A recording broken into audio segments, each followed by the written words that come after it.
Good afternoon, everyone. Could I welcome everybody to the Education Scrutiny Performance Panel, and in particular to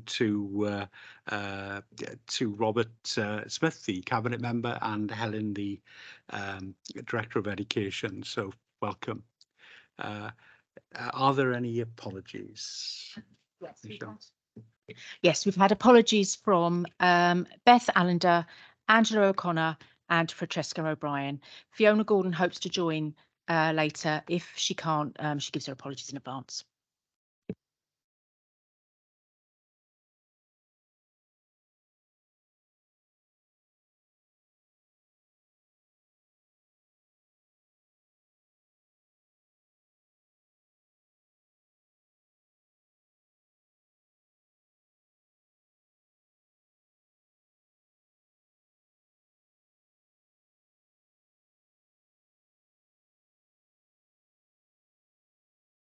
So you go through to the minutes of the last meeting, has anybody had a chance to read them, and if so, are they an accurate record? Could I have a proposer? Quite happy to propose. There we are. Thank you, Bev. Thank you.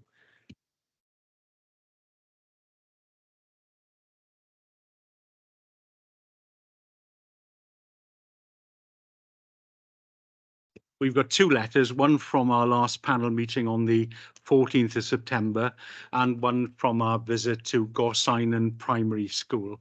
Are there any comments on those letters? Yes, Helen. Yes, in reference to page 8, the letter, there was a remark made by the head teacher in Gorsynan in relation to courses provided by Partneriaeth, stating that they were less beneficial. So we asked the head teacher to qualify those remarks, and it was confirmed that he was alluding to pre-Partneriaeth times rather than since Partneriaeth has been legally constituted. Great, fine, thanks. I'm pretty sure that that as we know, having lived through Eru and into Partneriaeth, and the change is so vast actually. So I was very surprised when he did say that. But great, thank you. Well, that was my point exactly. I think we're trying to move ahead and move away from the kind of provision that was made by Eru. And all right, Partneriaeth is a relatively new organisation that's set bedding in. But I think it is important to make that distinction. Right, thank you. No, indeed it is, because I think the feedback that we've been getting from schools and right across the board really has been really positive and about Partneriaeth, which is good to hear, where lessons were learned and acted upon really, and moving forward from Eru. So great. Any other comments on the letters? No hands up. None in the room. Great, thank you. We move on, and the next item on the agenda, public question time. Now, there are no public questions received, so we're straight into the meat of the meeting, and that is reducing disadvantage in schools. And Kelly, I think you're going to speak on this, but Robert or Helen, do you want to say something first? Yes, Chair, just want to thank Kelly for putting together this report, and I think it's an excellent summary. What I think we've got to recognise is, and what our approach as an administration in Swansea, and I think it chimes with what Welsh Government is doing, is to recognise that what happens in the classroom can't be divorced from pupils' broader lives.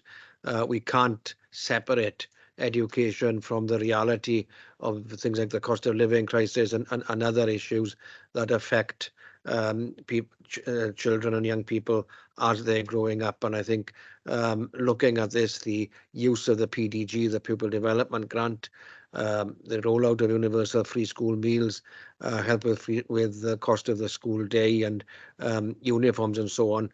These are all things that contribute to addressing those broader needs that certainly impinge on education and trying to reduce the impact of poverty on educational attainment and making sure that we have as level a playing field as possible for all children in Swansea.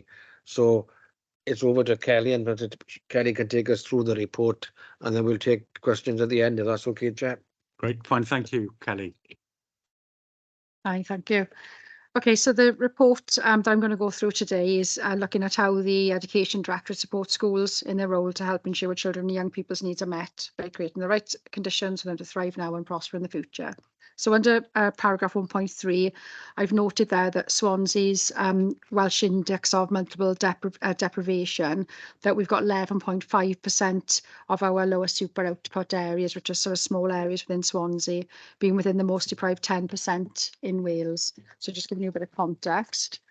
And under 1.4, when we look at the level of free school meals in our schools in Swansea, we do have fluctuations between 2.05% in primary schools to 68.63% in in the primary sector, and 5.57 to 50.15 in the secondary. So there's a huge difference in our schools when you look at free school meals. So under section 1.5, we're just looking there at how we trying to raise the attainment of those children and young people from low income households by removing some of the barriers and reducing the barriers. So I'll go through some of those now in the report. So section 2 is looking at Pupil Development Grant, PDG. So this is a grant that's provided by the Welsh Government to schools and settings with young people aged 5 to 15. So just to note that it doesn't include sixth forms. So children with free school meals will get £1,150 per learner every year. And that is that the grant should be used on things such as high quality learning and teaching, health and well-being, leadership, and I've put some other examples in the report. So in May 2019, the Policy Development Committee had supported some recommendations regarding the use of PDG in Swansea, and we still adhere to those. So they include things like appointing senior leaders who will champion pupils who are eligible for free school meals, optimising the progress of those more able and talented pupils who are eligible for free school meals, establishing a PDG plan that aims to identify the support that's available for those learners, undertaking regular tracking of pupils and their academic progress, supporting looked after children, and an annual review then of the intervention strategies that are being held at the school. So under section 2.3, our school improvement advisors will then consider the school's PDG plans and what they're planning to do to spend that money as part of their autumn term support visits when they attend those schools. And I've attached to Appendix A a flowchart that we can use for schools to determine if the spend that they're going to use the grant on is actually eligible under grant terms and conditions. And that's really important because obviously all grants are audited, and if at audit it is found that it isn't in line with terms and conditions, the money could be claimed back. So section 2.5 is showing the PDG allocations, the maximum and minimum per school and the average and the total money that goes out. So you can see that it's just over £9 million in total in the current financial year. Primary schools, there's quite a range there from £1,150 for a school, which is obviously for the one learner, right through to £308,200. And in secondary, then we got £69,000 to £411,000. So there's a great difference between the allocations that schools can get depending on the numbers of children on free school meals. So under 2.6 is some of the interventions that seem to be more successful in schools than others. And just noting that the best approaches aren't always the most expensive approaches either. There's lots of tools that schools can use. Importantly, what we need to make sure is that they are research and evidence based. So just to highlight a few on that list there, sort of purchasing support packages for learners, supporting mental health, developing tracking systems, catch-up programs, looking at staffing ratios, things like homework clubs for parents and pupils, well-being rooms, and nurturing lunchtime clubs for learners as well. 2.7 is just highlighting that there's some training packages that are also delivered to staff that they can access. And under 2.8, importantly, families can also be directly supported.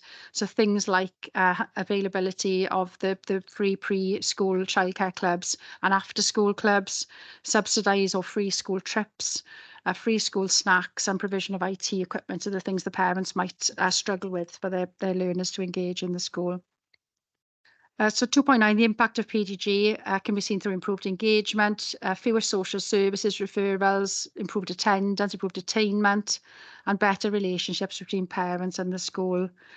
The only thing with obviously PDG, it is a grant, so it is temporary by nature, and obviously it could, change or potentially even be removed. So just to note that it is, a temporary grant funding at the moment.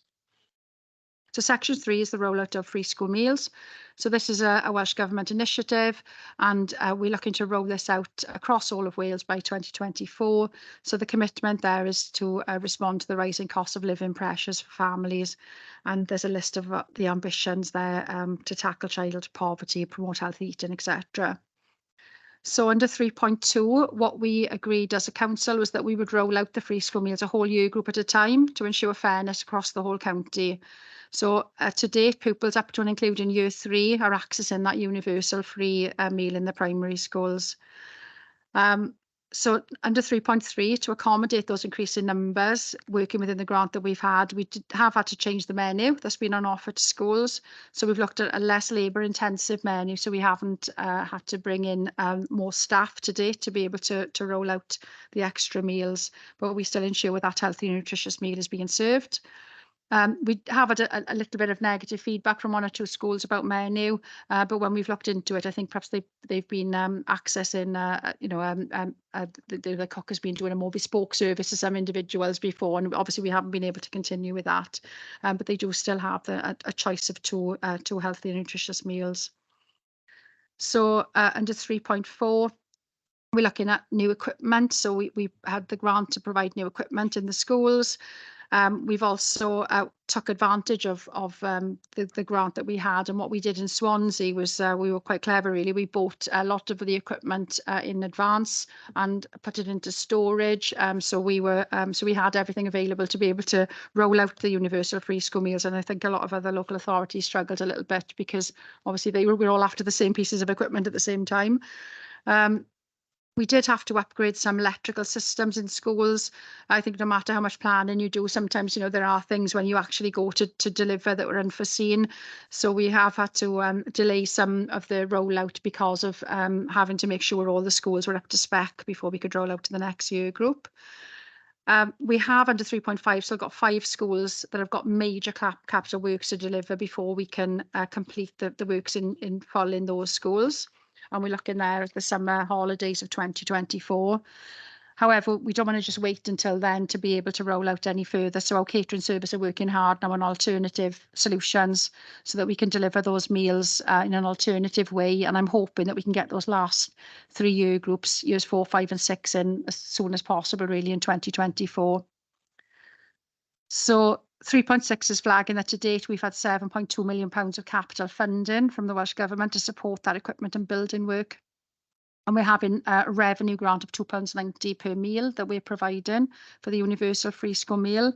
It is more than the £2.40 that we charge for a paid meal, which is good.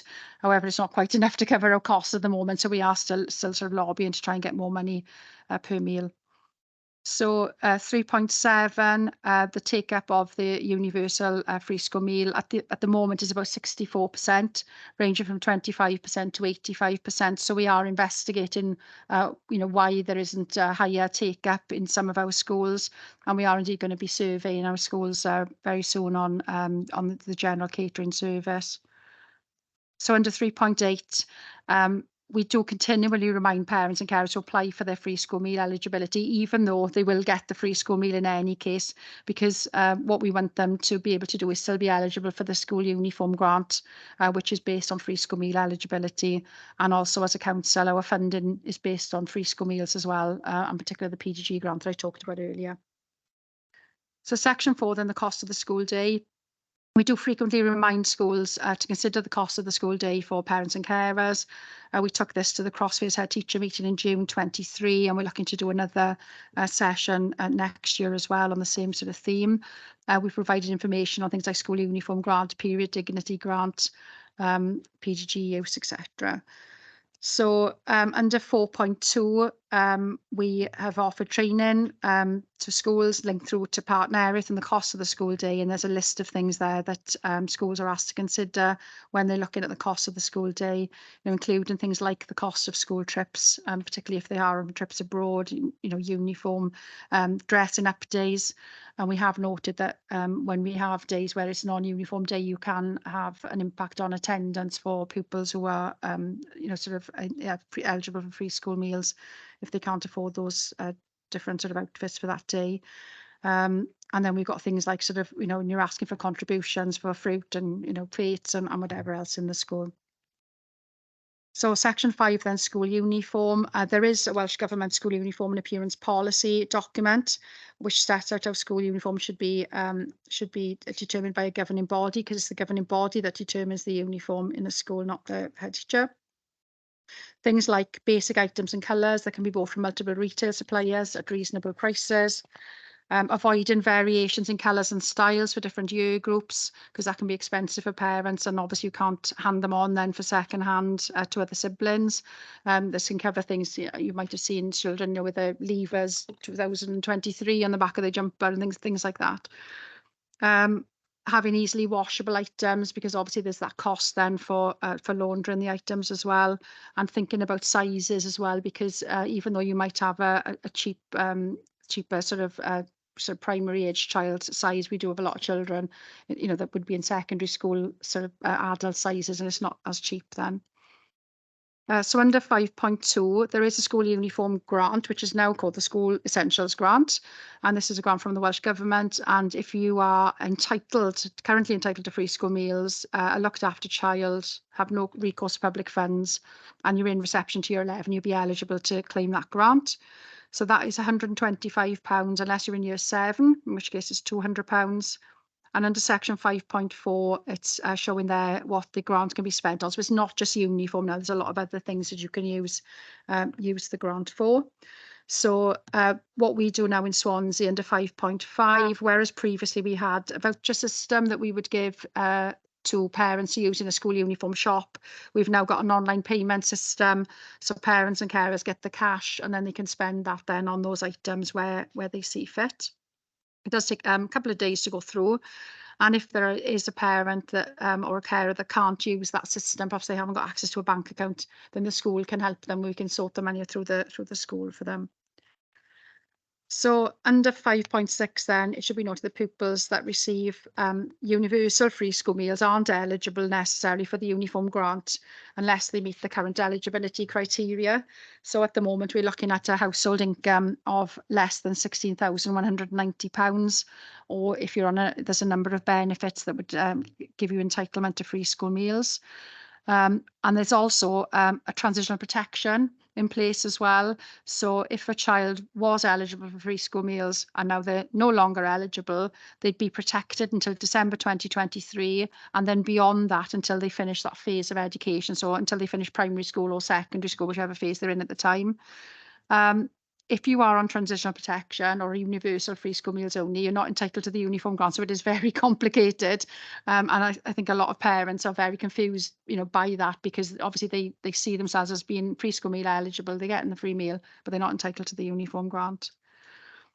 So under 5.7, more schools in Swansea offer some sort of recycling service, or you might, if you visited schools yourselves, you'll see, some hangers, as you go into the foyer or whatever, with either free or cheap clothing to use again. And Swansea Council also supports Grow, which is a charity that recycles school uniform and sells it on for an extra £1, and I've put a link in there. And that was it. Great, thank you for a very thorough report as always, Kelly. So thank you very much. Are there any questions? Any hands up? Here we are, Adam. Yeah, I just want to say thank you for the report. It was very comprehensive. I've got a question regarding it was point 2.8 and the support that is being offered about school trips and things like that. I think that's obviously a very good thing that's being done. I do have an element of concern. On the last visit undertaken by the Scrutiny Committee, the head teacher raised his concerns that school trips were being cut by basically 2 hours to meet with bus provision because of the 20-mile-an-hour speed limit that's been implemented. Obviously, that has an impact on the experiences of the children and everything like that. I was just wondering, one, is this a broader issue that we're aware of, and if there's any monitoring that is being done to see the impact of this? Because obviously less time out on a trip is less learning, that's less opportunities for these kids that we want to help. And I was just wondering if this is something that the committee had an eye, if this is something that the cabinet member had an eye on, and if they were basically aware of it more broadly, and if it was going to have an impact in sort of provision down the line. Thanks. Good, thanks, Adam. Yeah, we've obviously. You want me to respond to that? Meeting. Please, Yeah, Robert, yeah. I don't know whether we're doing anything formal at the moment, but it's certainly something I'm aware of. And as you know, I was at the meeting in Gorsainan, and I think what we don't want is any opportunities for children to be lost as an unintended consequence of 20 miles an hour. So I think, things are bedding down, and will take time to bed down to the new speed limit. It doesn't apply to every road, of course, but it does apply to quite a few. With all schools, all roads around schools, I would anticipate. So I think it's something we need to monitor and then try and work with schools to see what the impact is and to work out solutions in due course. Great, thank you, Adam. Do you want to come back, or you're okay with that? Okay, thank you, Mike. Yeah, thanks. Thanks very much, Kelly, for a very comprehensive and clear report. And it's good to see the actions that are being taken to support people and pupils in particular who come from disadvantaged backgrounds. I got two questions I'd like to ask. One was more of a kind of generic policy one, and the other one then was a specific one. The general one is in relation to 3.8 and the idea that a lot of the like, for example, a pupil development grant is related to eligibility for free school meals.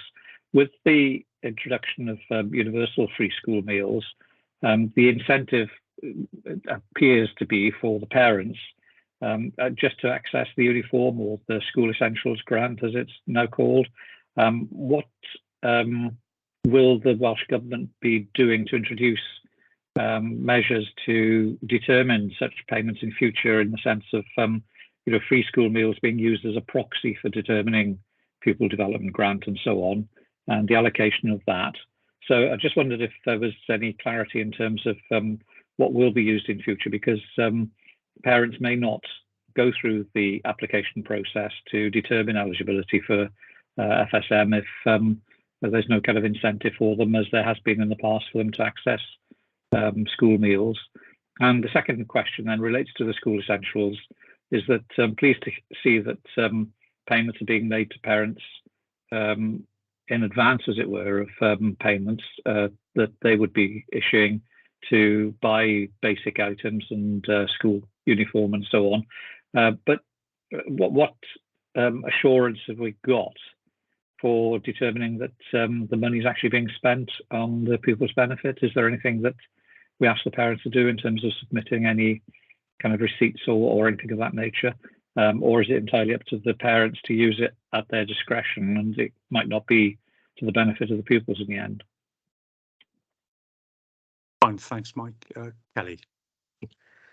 Okay, yeah, so on the first point about the using free school meals, we are constantly, as I said, reminding schools to remind parents to apply for eligibility, because I think evidence of rollout of universal free school meals in Scotland was that there was a huge decrease in people claiming for the eligibility.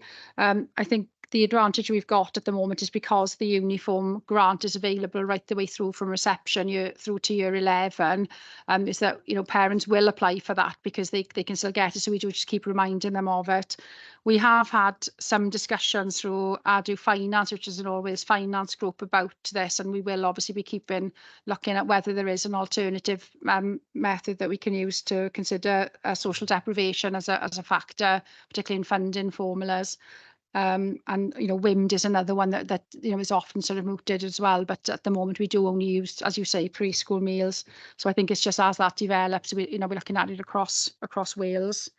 And with the uniform grant, when we issue the uniform grant, we do say to parents that they need to keep receipts, so we can do spot checks. And one of the things that we do is we ask schools to keep an eye out. So if there are pupils that they are aware of that are eligible for preschool meals that are turning up and haven't got uniform, the correct uniform or whatever there, then we can obviously use that to target those families and ask for evidence of the receipts. Fine. Sorry, Robert. you Yeah, wanted to- and I want to thank Kelly for giving you giving an answer on what steps are being taken. I think, Mike, I agree with you. There is a danger now that we might lose the proxy we have for deprivation, and I think that's what we got to consider this.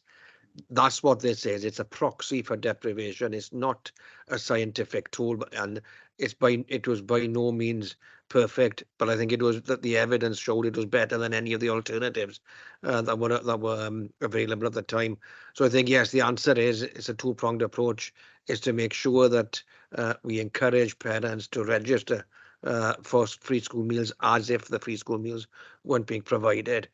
But it's also a matter of working through, I think, what alternative arrangements could be made for proxy deprivation, for a proxy for deprivation. I've been around a long time, and I think you were around for at the same time, Mike. Things like narrowing the gap, the RAISE grant, PDGs is the latest iteration of that. I think is a lot better than some of its predecessors. But we need to make sure that we capture deprivation and that we are clear about what we want to capture. Is it individual pupils, or is it the level of deprivation within each individual child, within each individual school? And I think being clear about what the objective is, and then looking at what evidence is there to support the analysis. Great, Thank you. fine. Thank you. Any other questions from anyone? I've got just one or two, actually, if I may. I'll give you a few of them rather than sort of keep on going back and forth. Are the best examples shared? And I'm sure they are, but are they shared? The other thing is, you mentioned, so I think Helen mentioned some of them are pretty cheap, and one of them, but very effective. And one that we saw at the Dylan Thomas School was where you had the head teacher and senior teachers out in the yard welcoming children to school. And that didn't cost anything really, other than a bit of time, and that was quite successful. The other thing is, at a recent meeting of Partneriaeth, we were told about poverty proofing, and Andrew Owen from Birch Grove Comprehensive School, the head of Birch Grove Comp, came on and said what a big difference that had actually made, where they looked at poverty proofing the school day, where teachers actually got training, and it had been a really positive experience for the school. And is that being sort of moved out across Swansea? Because he spoke very highly of it, and he said how sometimes they were finding that children weren't coming to school at the end of the month because they couldn't afford to pay for bus fares, or the families, because a lot of families will be just they will earn just above any amount of money where they can get any help, and they were finding that. And finally, you mentioned there are two choices with the school meal. I always remember when I was in school in Gorsingham, we had one choice, and I always used to look forward to the day when the meal included beetroot and gravy. But I'm sure it's not beetroot and gravy today. It made me, I tell you. But what would a typical meal be? Thank you. I'll answer if that's okay, Chair. In terms of dissemination of good practice, it does happen on a variety of levels. So obviously the PDG in Wales is called the Pupil Development Grant. It's very different to England with the Pupil Premium. It's called the Pupil Development Grant, but really the guidance to practitioners and leaders on the use of this grant is predominantly around whole school approaches.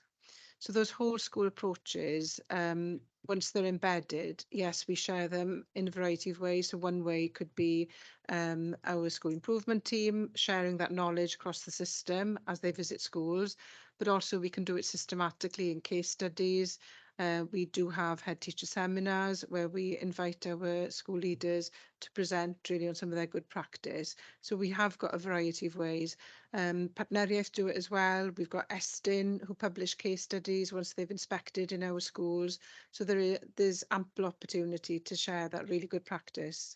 So that's really helpful. On the matter of poverty proofing the school day, yes, we've had some positive feedback from our schools in Swansea. I can't tell you exactly what the numbers are in terms of uptake of that audit programme, but it's been received well. Obviously, it does take time. It consumes some energy in order to undertake that audit. But I think the biggest outcome is raising the awareness of whole staff, what it means to be a disadvantaged learner. And really, it's about equity, isn't it? It's about doing more for those learners who are facing some of these disadvantages. So I think we welcome more schools undertaking that audit around poverty proofing the school day. And it's very welcome. I can't tell you exactly what the menu choices are, but they are published on the website. I've brought them up here actually. Today's offer is roast pork, tomato pasta bake, halal chicken, a gluten-free roast pork, roast potatoes, broccoli, carrots, gravy, and a cookie for dessert. That's today's, and that's primary school. Obviously, secondary school, I've got a cafeteria system. Thank you. It certainly had the edge on beetroot and gravy. Yeah, even if it did have mashed potato. They don't sound bad.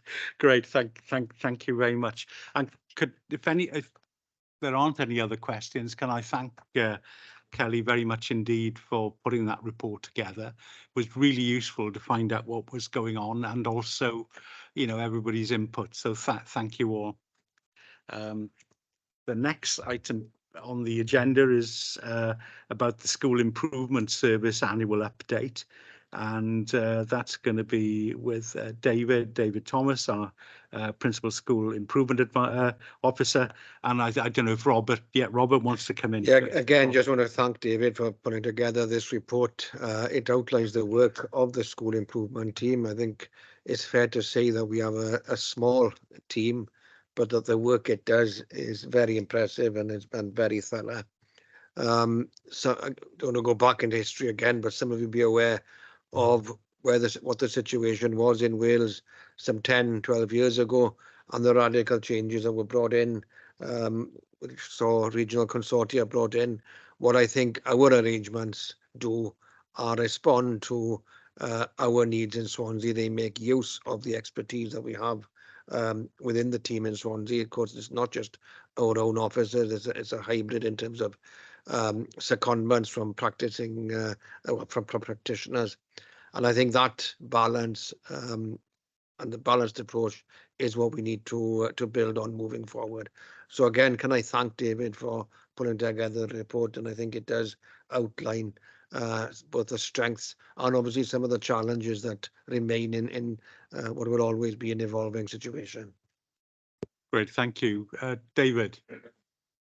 Thanks, Councillor Smith. Can you hear me, Chair? Yes. Excellent, good. Good afternoon, pawb. Prynawn da. Yeah, thanks for the opportunity to share again through the annual update. I'm going to attempt to avoid reading the report because presumably you've had the opportunity to read the detail of it. So just to summarise from my perspective, and obviously welcome any questions to conclude. The School Improvement Team covers a broad area. That's not meant to feather my nest by any stretch of imagination, but made up of school improvement advisors or challenge advisors, as you may still know them as, from core officers employed by the council and commissioned team of 8 head teachers who serve in their own schools, and we commission their time. A music service, the Welsh and Education Service, minority ethnic service, religion, values and ethics, RSE as well, and then some performance specialists that look after sort of curriculum delivery and subject-specific content, with a total of around 46 full-time equivalent staff in the team. So that gives you a flavour of the broad nature of the team's work. Its ethos it's shifted in recent times, and Robert makes reference to times gone by where partneriaeth is an example of our ethos, and partnership is the way that we start the conversation with schools and settings. And, you know, a revived focus on the impact of our work through the lens of a school's provision on pupils and outcomes for learners. So, but that partnership approach has been something we've been really trying to celebrate and drum up. So, and what that looks like from the team is to support schools and settings in their journey towards being a self-improving system. We want schools to be able to identify their strengths and areas for development themselves, but they still need some help and support to get there. So that's what we do. We obviously focus heavily on the development of leadership across our schools and settings in Swansea, and also, you know, a pivotal device in terms of the promotion of positive well-being with our workforce in the city. Looking back over the last sort of 18 months, I mean, in our primary settings, around 50% of our schools have been affected by industrial action, which has significantly impacted the day-to-day work of the school improvement team, certainly the school improvement advisors anyway. That's improving as of last Friday because action short of strike action in our primary settings has ended.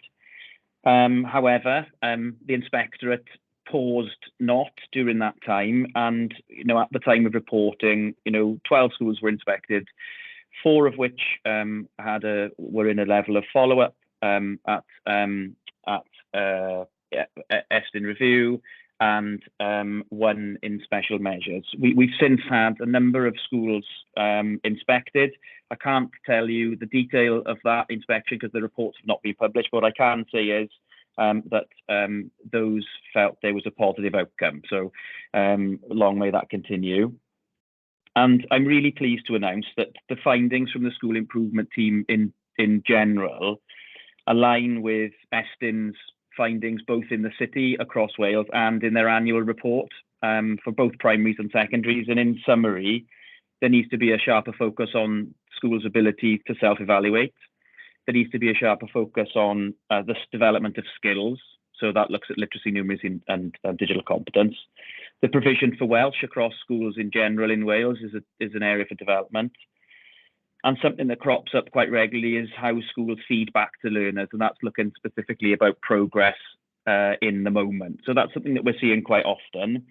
And you'd be pleased to know that when I come and talk to you about Netflix later on, that's featured highly in our professional learning offer that this team have provided successfully recently to school-based practitioners.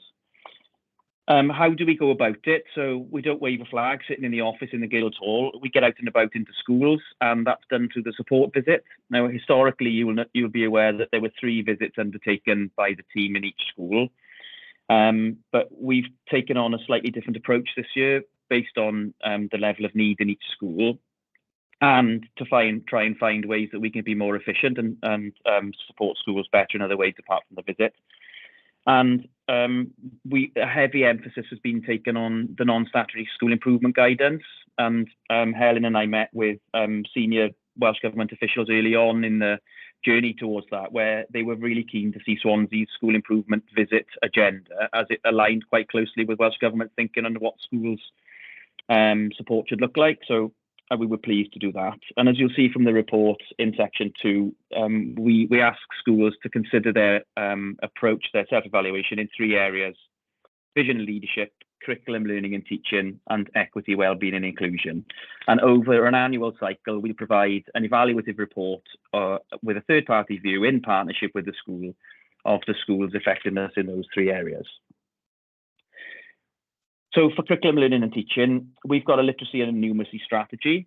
And although we haven't got officers in post for both of those strategies at the moment, when they were in post, nearly all of the priorities and objectives were met, and at least good progress was reported through Helen on those 2 strategies.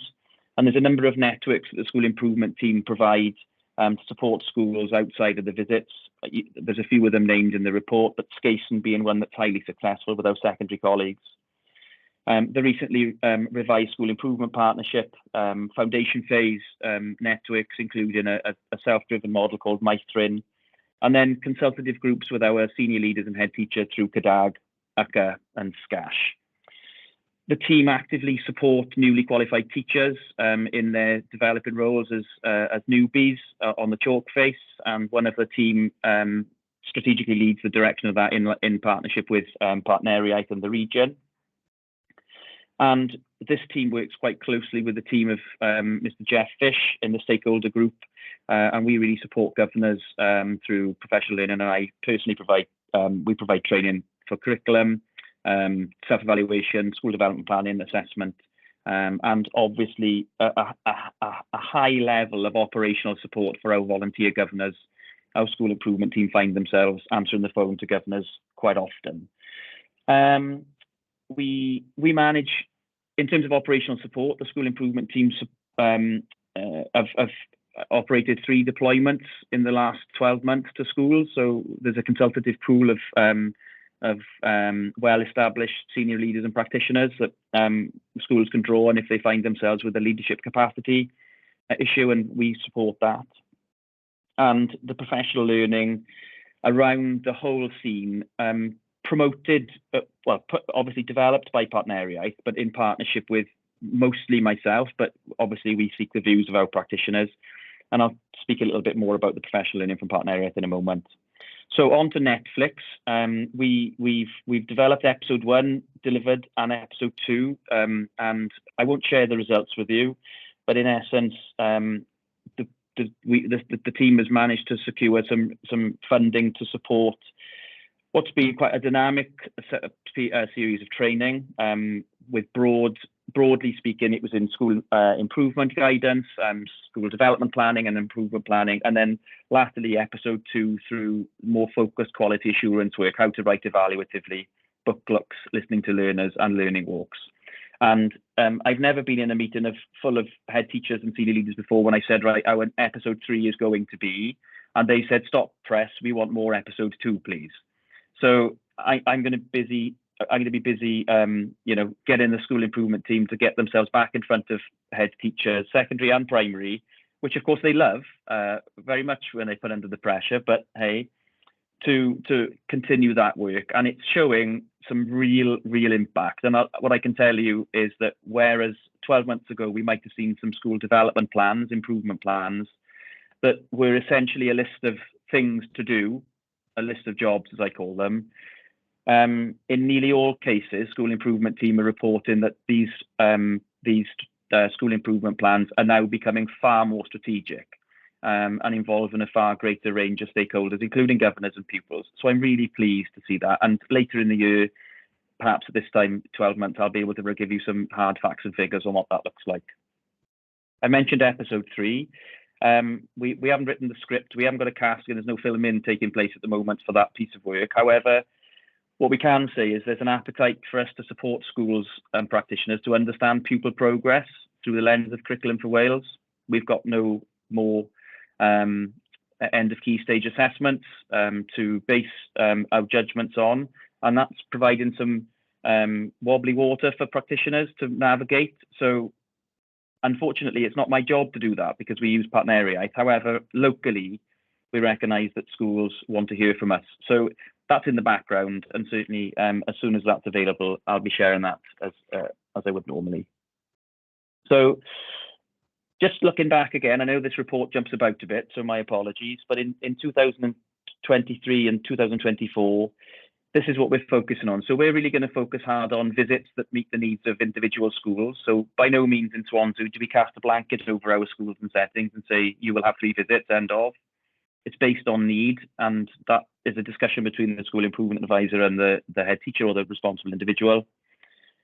And we're working on schools so that they can set themselves really robust priorities based on a clear rationale. And what I mean by that is, do they understand what their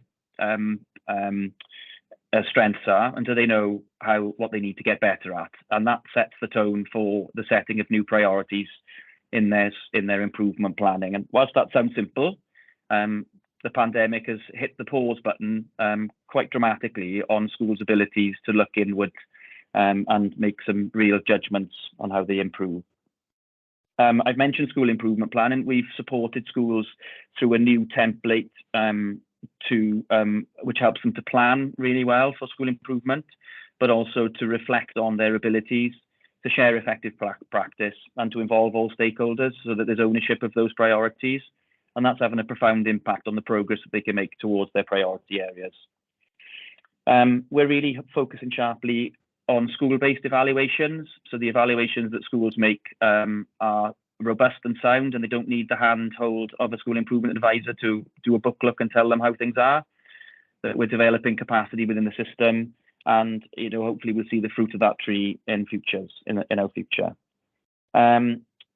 Next couple of things I've mentioned, pupil progress. That's going to be what's going to come at us, and we're going to really need to make sense of pupil progress in order to support schools better to make those judgments.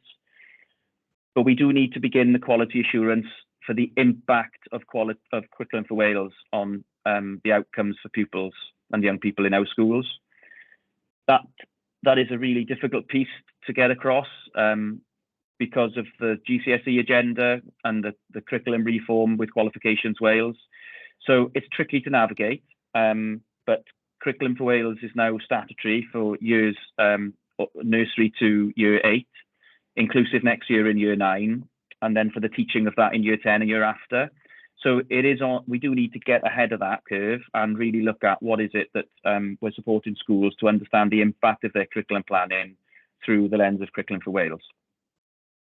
And lastly, a pivotal piece of work for this team is to continue to promote positive well-being for our workforce. And I think we can't underestimate the time that can take sometimes.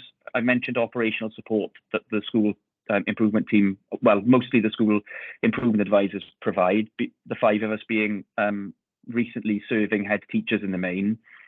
Schools ask us to go along and help them with running their school, and sometimes that gets a little bit away from strategy, and we try not to do that too often. But the reality is, unless they've got the people on the ground working safely and effectively, then the strategy's never going to come to fruition. So we do a lot of that, but and a number of those pieces of work involve looking after our head teachers and senior leaders. And lastly, I mentioned partneriaeth, and perhaps this doesn't come through in the report, Chair, my apologies, but I personally have invested heavily in the professional learning offer from partneriaeth. So one particular piece of work that I'm really interested in is how we're working with our practitioners to develop their pedagogy, their approaches to teaching and learning.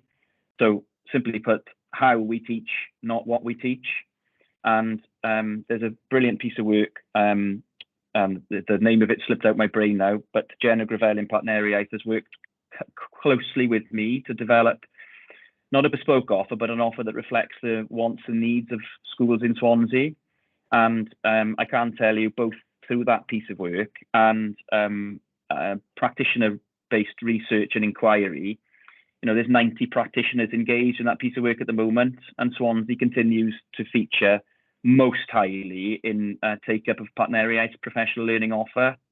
So, not that I'm pitching us against Carmarthenshire or Pembrokeshire, but however, there's differing views about partneriaeth's offer, but when it comes to the curriculum for offer in terms of improving and changing the landscape for teaching and learning, it's definitely something that I'm wholly invested in, and I'm really excited by their offer that exists now. So that I've whizzed through that, Chair, my apologies, but that concludes it. I'm happy to take any questions. Great, thank you, David, for a thorough report. And I was about to ask for questions, and I can see that Mike has got his hand up. Yeah, thanks. First of all, thanks, Dave, for the presentation. And perhaps you could pass on thanks to your team as well, because the feedback I've been receiving is that the school improvement team are doing a great job in supporting schools, and they feel supported through that. I mean, it's I don't know if others have had that same sort of feedback, but I'd like that to be kind of minuted and noted if I can.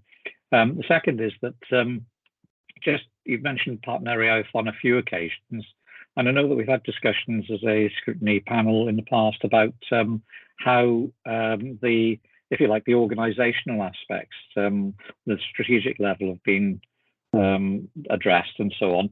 What I'm not clear about, in a sense, and would appreciate perhaps some comment on, maybe not in too much detail at this time, but maybe in the future, is how does it actually kind of integrate the work of Partner Iaith and the school improvement team locally? What are the areas of responsibilities? What are the roles of the two? Are there gaps? Are there overlaps? And areas that perhaps we as a scrutiny panel might need to sort of tease out a little bit in future. So as I said, I'm not necessarily looking for a detailed response now, but just kind of flagging it up, and it may be that with the chair's agreement, that perhaps we could come back to have a look at that in future, as to see how it's kind of integrating at, as you described, the chalk face and the work that your team is doing. Yeah, Mike, really briefly, Partner Iaith provides curriculum support and some aspects of leadership support through the national programmes, and we separate school improvement from Partner Iaith.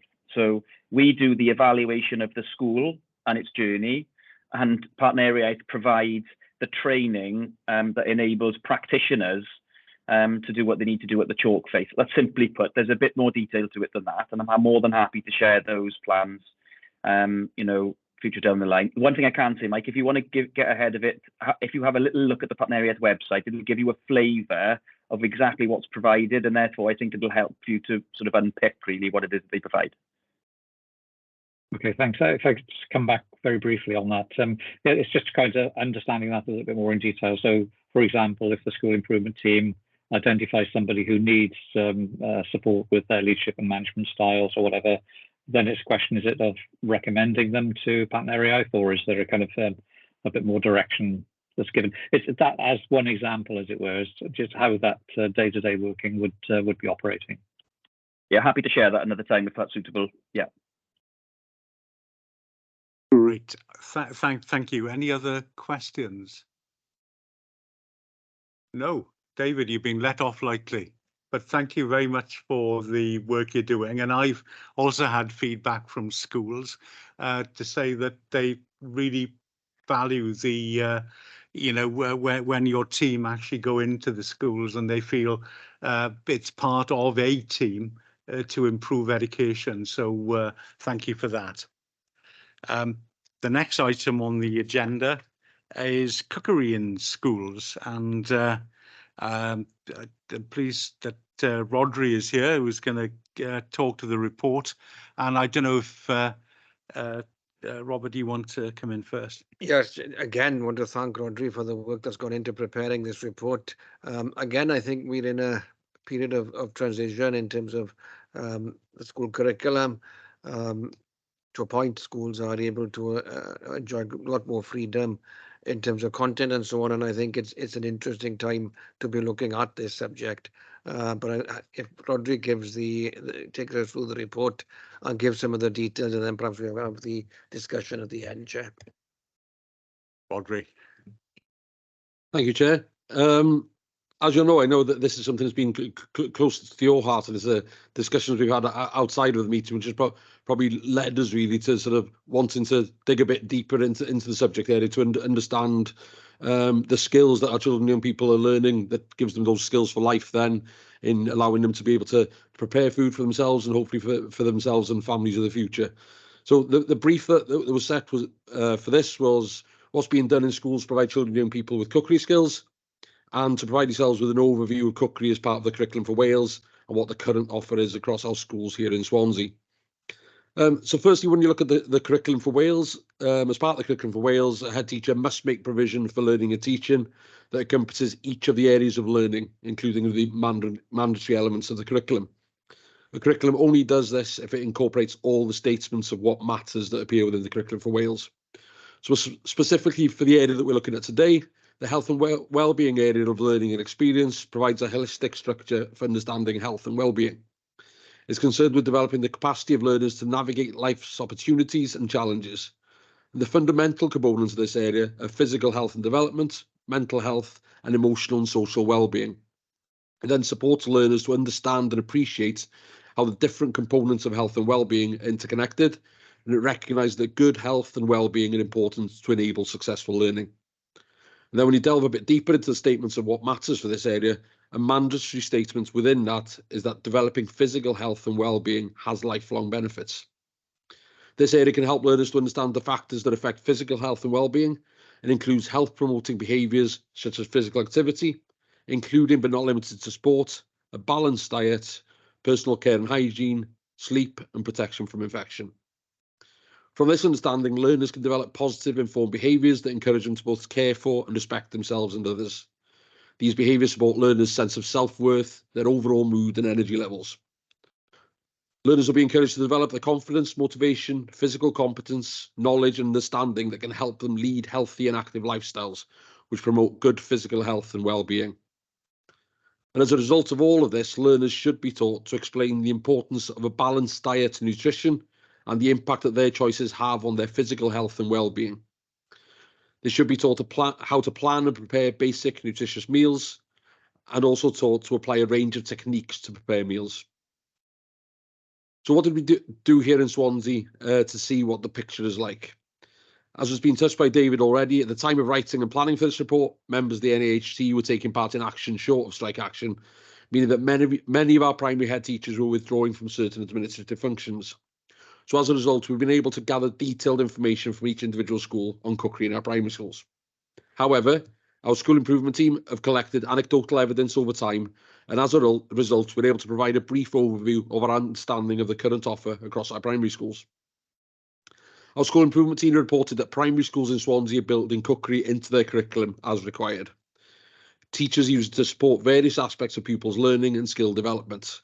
This includes using it to allow pupils to make various recipes that often link with the themes, festivals and cultures that they might be studying in their classes at that time. We've also seen a number of our schools providing additional opportunities via their after-school offer. A number of our primary schools have looked further than the curriculum and have focused on healthy eating and cookery for their pupils, families and wider communities. A recent example of this has been Penclough Primary School, who have used Welsh Government community-focused schools capital funding to support the redesign and repurpose of the school's current staff room kitchen area to be able to use that as an after-school healthy eating and cooking club for families and children for the benefit of the community. And this can be the type of thing that we're seeing develop more and more by our schools. This particular project provides enormous benefits to the school and community as part of improving well-being by providing enrichment opportunities as an after-school healthy eating cooking club for families and children. The school also have their own school allotments that allow for the vegetables and herbs grown by the pupils to be used in the after-school club. Beyond this, we have a much wider offer as well. When you look at one of our key partners in delivering our Welsh Education Strategic Plan, the Urdd, they offer learners the opportunity to compete in Cog Urdd, a competition that sees hundreds of children competing in local and regional heats before a final is held on the Maes of the Urdd Eisteddfod every year. Competition starts with a simple meal that allows as many learners as possible to take part, with recipes increasing in complexity as you move through the rounds.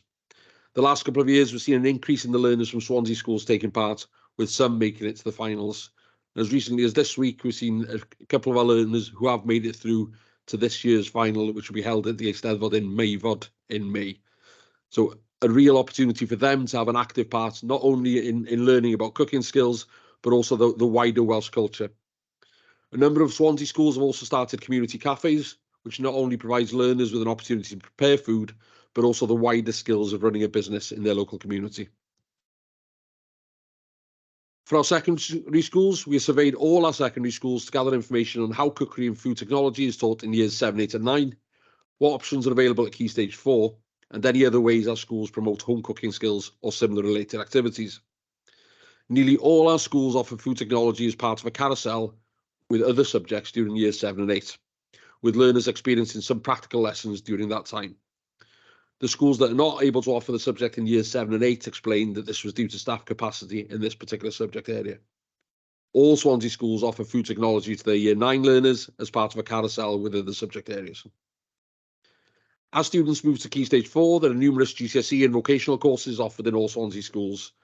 These include GCSE in food and nutrition, a BTEC in home cooking skills, and vocational courses in hospitality and catering, amongst others. Similarly to our primary schools, the secondary schools also find other ways of promoting home cooking skills or similar related activities.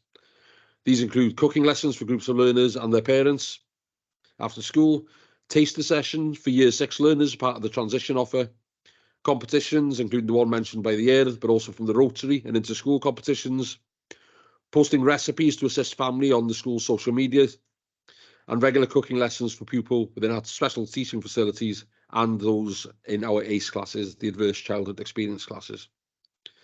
So hopefully, Jay, that gives you a brief overview of the offer here in Swansea. As you've probably noticed, it's not bespoke within the curriculum that the cooking is offered. However, as part of those wider areas of learning, what you see is it gets blended then in, as is now the case with our curriculum, that it's adding value then when they're discussing different topics, different festivals, etc., and ensuring that all learners have that opportunity of learning some basic cooking skills, and then the opportunity then as they go through school to be able to specialise in numerous areas. Thank you, Chair. Great, fine. Thank you, Rodri. Any questions? Yeah, if I could just thank Rodri for presenting the report, and I think that's a great snapshot of where we're at now. I draw particular attention to the work. I was in Pencloud when they opened the new facility there, and I think the work that Sharing Table and others have done in encouraging family learning opportunities is something we certainly need to build on. There's work to do as part of Curriculum for Wales, but I also think that there's work to do looking at the formal qualifications, the food qualifications that are offered to young people, and to think at an all Wales level, are they putting adequate emphasis on actual cooking skills, on preparing people to be able to enabling people to be able to prepare meals and so on. Those are the kind of skills that are required in life, and of course they lead to careers in many cases. So I think this again is work that needs action locally, needs action on all Wales level, on an all Wales level as well, and I look forward to moving forward with it. Great, thank you. I've got a few things I'd like comments. Yeah, questions. Any other questions though from anyone? Sandra. Thank you. First of all, thank you for the report, and I do appreciate that you were trying to do it with a hand tied behind your back, given the difficulties of communicating on this issue at the time with the strike action and so on. I think the Pencloud situation is absolutely brilliant. I mean, it's an absolute shining example. But my question is have you got any strategy at this stage to consider rolling that out? And I do understand some of the difficulties with that, not least the physical finding an area in each school for something like that. But is there any kind of strategy to be able to roll that out? And my second question is generally across county, we talk about nutrition, we talk about food technology, we talk about all of that. How often does a child get to actually cook in school? Thank you. I'll answer the second one first. From the data that's coming through, I think the carousel in years 7, 8, and 9, for example, it's a 2-week cycle. So you're in one subject area for 2 weeks, and then you move on to others. Then you'll come back to it for another 2 weeks, and that's the way the carousel works in years 7, 8, and 9. We wouldn't have any data specifically on primary schools saying how often it is. It would be down to individual schools to determine, as part of obviously their design of the curriculum, in how they blend that in. I think we're seeing more and more anecdotal evidence of similar to Pencloud in how now the schools in their work as community focused schools are making it a much wider offer and bringing the families in. I think building those relationships with families around skills such as cooking, the benefit that brings to families, but also the benefits that come from that in knowing that families are getting together to eat, to prepare food together. The skills that I had personally of that over the years, I am eternally grateful of being with my grandparents and being taught to cook. Not everyone has those experiences, so being able to do that within our schools and within our wider communities is huge. As far as a strategy, I'd say it sits under a much wider strategy of something we touched upon earlier in the meeting around poverty and about how we support our families. We will support, as a local authority, we will support our schools, and support our schools to draw in the finances and grants that they need to develop these things. But you're absolutely right. It's being able to identify the right space, and the right resources at the right time to be able to do that. So I'd say that there isn't a specific strategy that we'd have as a local authority, but I'd say it falls within our strategy of supporting our schools and the council's wider strategy of reducing poverty. So I'd say it sits under there as one of the many strands in how we want to support our schools, to support their families and communities. Right, thank you, Rodri. Do you want to come back? Yeah, I think this is if it were to come to fruition where every child gets the opportunity to cook in school, I think you would need some massive investment and quite a drive on something like this, not least the physical implements and the rooms that would be needed. So I just wonder where this one would go in the longer term, whether it's even a Welsh national strategy here that needs to be pushed rather than just local authority. Yeah. Sandra, Helen. Yeah, thank you, Councillor Joy. The national strategy, community focused schools, obviously is the source of the grant, the capital grant that supported some of the work that has been exemplified this evening. So it is a national strategy, and being a community focused school doesn't mean the same for every school. So community focus has 3 levels. One is greater parental engagement in all of our schools. The second level then is the need to support more vulnerable learners. And then you've got a third stage, which is probably the sharp end of things, where you need to co-locate services, not just education, but other services in a community focused way as well. So I think that national strategy has provided Swansea with a lot of funding really to support some of these schemes. And so long as we are mindful that not one size will fit every school and the need in certain communities is greater than others. So as long as we ensure, obviously our secondary schools have got really good facilities for cooking, and primary schools, it's patchy. But as long as we get the right facilities in the right communities, I think that's what we need to focus on first. Thank you, Helen. Kelly. Yeah, just building on that as well, under the community focused schools grant, we have a family engagement officer grant as well. So every school will have access now to a family engagement officer, and part of that is that parental engagement. And what we've done is set up a family engagement officer network across Swansea as well for sharing good practice.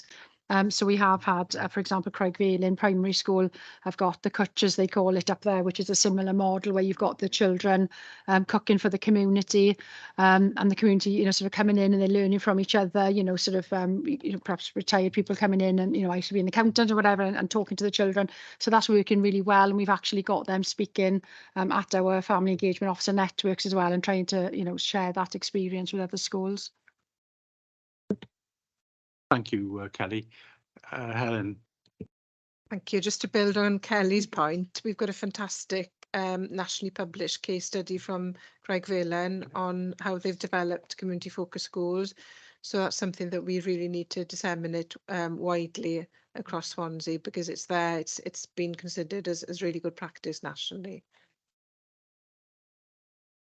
It might be useful for this committee to have a copy of that to see what it says, and pick ideas from it. Great, thank you. Any other questions? No. Could I say thank you, Bodri, obviously, because I asked you to bring this forward on behalf of the panel. I think looking at it in primary schools, you say it's a bit patchy, and you'd expect that, but I think the Penclawdd example is excellent. It really is. I think in the secondary schools, it's still patchy, and are enough people being taught to cook? The answer is no. And if we need to wean people off ready meals, and you see them in supermarkets, and if we are really serious about the cost of living, when people are cooking, they can cook food at a fraction of the cost. And I think, that is something they take through their lives. And I think it's something we need to take seriously, actually. I think there are really good examples here, but I think, you know, we need to develop more of a strategy where we actually physically get people actually cooking, especially at secondary level, where they can learn to do basic food. It doesn't need to be, restaurant style meals, but that sort of thing will take them through life, really. And I think it is really, really important. And I think when we talked about this, and I certainly spoke to Robert as the cabinet member, it's something that's not going to happen tomorrow. But I think if you start the conversation, at least we start moving it in that sort of direction, isn't it, really? And I think because in the day you used to have a cookery teacher in schools who would teach people, and I know people who went through that system and they became chefs in top restaurants throughout the country. So there is a job opportunity element out of it as well. But I do think, we've got to start, but we've got a long way to go. But we've got to start somewhere. One of the things I think we need to do at an always level is look at the skills agenda. And as we've discussed in maybe not in this committee, but certainly in what was the PDC, the skills agenda and the vocational education agenda. And I think that this would dovetail very well into that discussion. Thank you, Rodri. Yeah, thank you, Chair. Just one final comment, really. And when I've been visiting our secondary schools specifically, and when you ask them about the cookery offer, they always speak very highly of the individual teacher that's delivering the subject area, but with that concern of where the staff for the future for this subject area would come through, you know. So I think it's something that's definitely worth that conversation. In that, are we developing teachers of cookery, for example, that will allow, once secondary schools lose very experienced teachers who have probably taught a number of year groups over the years, when they decide to move on, have we got fresh teachers coming through that are going into the profession to teach cookery, for example? So it's to look at. Great. But thank you, and really thank you for for the work you've done on this, and a real good start. You can see where you are, and where we could go with it. Great, thank you. And if there are no other questions, no hands up, the final item on the agenda is the work programme. And could I say, I've had one request from James, and it was asking to see if some meetings, our meetings could be at 4:30. Sorry, Mike, you wanted to come. Sorry, you just put your hand up. Did you want to? Yeah, no. So it's in connection with the work programme. So if can I make that comment now, or do you want to finish the comment about James first? I'll just mention that first. James mentioned about starting at 4:30 because of work issues. As it happens, the meeting we've got in December and in January is actually starts at 4:30. And shall we see where we go with those and how it works? Because obviously you can't just change these overnight. But if we can, I think I'd be keen to accommodate James, and if it suited everybody else on the panel, because obviously value his contribution. And I think also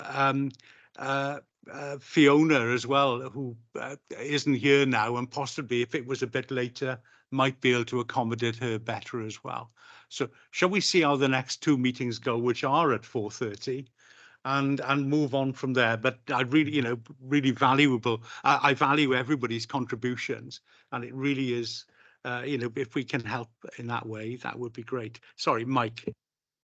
Yeah, it's just a comment. Lyndon, you and I were at the SACRA meeting, the Standing Advisory Committee on Religious Education, last week. And one of the issues that came up there was the worrying trend in terms of how, it's now called religion, value and ethics, RVE, is being taught within schools. And I wondered if there was capacity within the work programme this year to look at that in more detail. And whether there would be any particular challenges that we could see that schools are facing as far as that's concerned. Yes, thank you, Mike. Yes, indeed. We were both at that meeting. I was going to raise that as well. So absolutely right. We both spoke about it at that meeting. And I don't know if we need to declare an interest in that sense because we're both members of SACRA. But there was a worry because it's now part of humanities. And RV is very often is very much lower on the agenda. And a study has been made by Bangor University, and they contacted every school in Wales, and we've asked to see sight of that report. And it's quite a worrying trend where RVE is now very much lower on that agenda in most schools.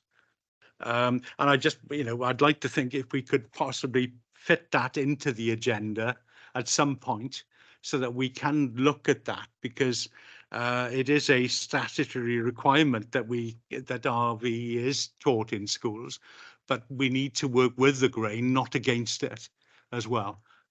Sorry, Can I ask Robert. then if the Bangor University report is available, that could be circulated to the director and to myself? Because Certainly. I haven't seen that, so it'd be useful to see that in advance of any discussion.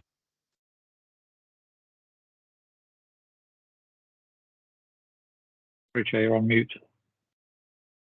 Sorry. The person who had written the report and had been doing all the work on it, most of the work on it actually came on to the meeting via Teams, and it was really interesting to see. And what they were finding they gave examples, in fact, in North Wales, where because RVE is now very much lower priority, they are teachers who were teaching RVE, a number of them had actually left to go to England because it was more of a priority there. So, but generally throughout Wales, it got worse as the report went on. I think when we got to the end of it, our heads were pretty much down, and also in Swansea schools as well, you can see that not as many people now are taking the exams. But I'll see what we can do with that, about getting that report to you, and hopefully we can feed that into part of one of our discussions on the curriculum, because I think it is probably important that we do look at it sooner rather than later. But great. I don't know what people's thoughts are. Helen, yeah. Yeah, we can ask Jennifer Harding-Richards, who also sits on SACRA, to bring a report really on the current position in Swansea, if that's helpful. Yeah, well, obviously Jennifer was obviously at that meeting, yeah. But certainly we'll see if we can feed that in then, if everybody's okay with that, into one of the areas on the curriculum when we're talking about the curriculum, so we can look at that aspect of it. And if there are no other matters, can I thank you all, and thank you all for your contributions. Very, very grateful, and have a safe journey home, although some of you may not have far to go. But thank you all. Thank you, Chair.